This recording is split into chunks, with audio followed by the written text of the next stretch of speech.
నాతో ఎవరు మాట్లాడరా?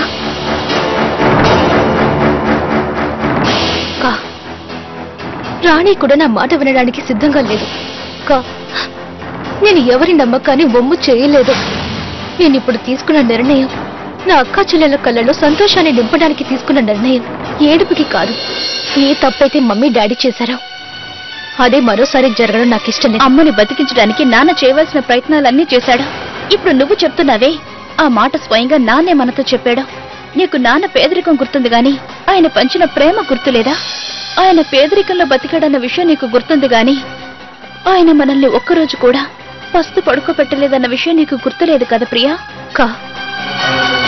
మన జీవితంలో బాధ తప్ప ఇంకేముంది చెప్పు? కాలం మనకున్నదంతా పోగొట్టుకునేలా చేసింది. ఇక మన దగ్గర ఏం మిగిలిందని?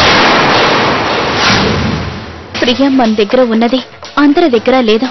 ఏ పరిస్థితుల్లోనైనా గౌరవంగా బతకడం ఎలాగాని మన అమ్మా నాన్నలు నేర్పారు. కానీ నువ్వు ఈ మాటలు ఎప్పటికీ అర్థం చేసుకోలేవు.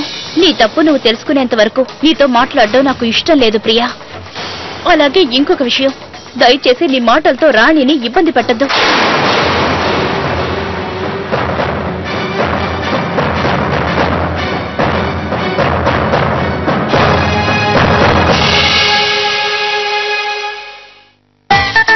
పంతులు గారు, మన సినిమాల్లో పెళ్లికి ముందు ఒక మంచి ముహూర్తం పెట్టించినట్టు చూపిస్తుంటారు.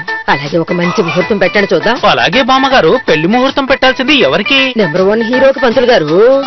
అంటే మీరు చెప్పేది మీ పెళ్లికనా? ఓహే, నా పెళ్లి కాదు, ఈ ఇంటి మొత్తానికి నేనే పెద్ద దిక్కయ్యా. మీరు పని చేయండి, మా అబ్బాయి జై పెళ్లికి ఒక మంచి ముహూర్తం పెట్టండి. ఇలా చూడండి, మా అబ్బాయి జై ప్రియ అచ్చో నాగార్జున అమల జంటలాగా ఉంటారు. వాళ్ళెవరు బామ్మగారు? ఓయ్, నీకు నాగార్జున అమల గురించి ఆ పాట నీకు తెలీదు? సరిగమ పదనిస్తా కరో కరో. ఇలా చూడు, అసలు నీకేమైనా వచ్చా లేదా రావా? అన్ని తెలిసినట్టు బిల్డప్ ఇస్తున్నావా? నాకు ముహూర్తాలు పెట్టడం వచ్చు. 7 రోజుల తర్వాత ఒక మంచి ముహూర్తం ఉంది. ఆ తర్వాత 2 నెలల వరకు ముహూర్తాలే లేవంటే నమ్మండి. సినిమాలో లాగా జాతకాలు పోల్చి చూసావా లేదా? తమరేం దిగులు పడకండి బామ్మగారు, వీళ్ళ జాతకం టామ్ క్రూజ్ కేటీలా ఉన్నట్టే నమ్మండి. టామ్ క్రూజ్ కేటీ ఇంటికి వాళ్ళెవరబ్బాయి? మీరు అసలు హాలీవుడ్ పిక్చర్లు చూడరా ఏమిటి?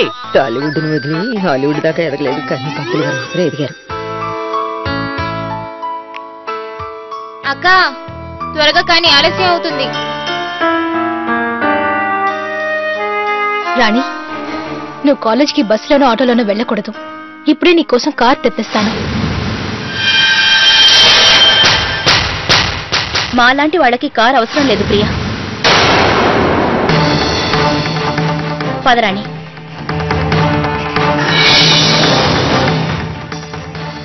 అలవాటు లేని విషయాలు మాకు ఏవి అవసరం లేదు ప్రియా. అలాగే మాకు వాటి మీద ఆశ కూడా లేదు.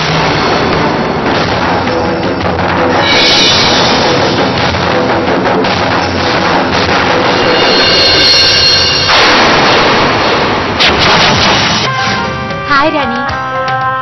హాయ్ రాణి. గుడ్ మార్నింగ్ రాణి. హాయ్ రాణి. ఆశ్చర్యంగా ఉంది కదా? నిన్నటిదాకా ఎవరికి తెలియదు, కానీ ఈరోజు అందరికీ తెలుసు. కానీ వాళ్ళందరూ నీకు కాదు, నీ అక్కయ్య ప్రియకి జయ అంకుల్కి ఏర్పడిన బంధుత్వానికి తలుంచి సలాం చేస్తున్నారు. వీళ్ళందరికీ తెలుసు ఇప్పుడు నువ్వు జయ అంకుల్కి కాబోయే చిన్న మరదలవని.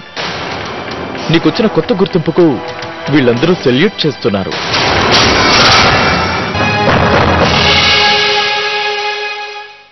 అక్కయ్య కోపాన్ని పోగొట్టడానికి నా దగ్గర ఒక ఉపాయం ఉంది.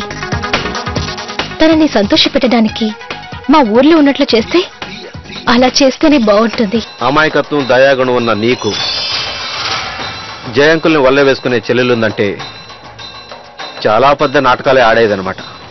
ఏంటి నువ్వు మాట్లాడుతున్నది?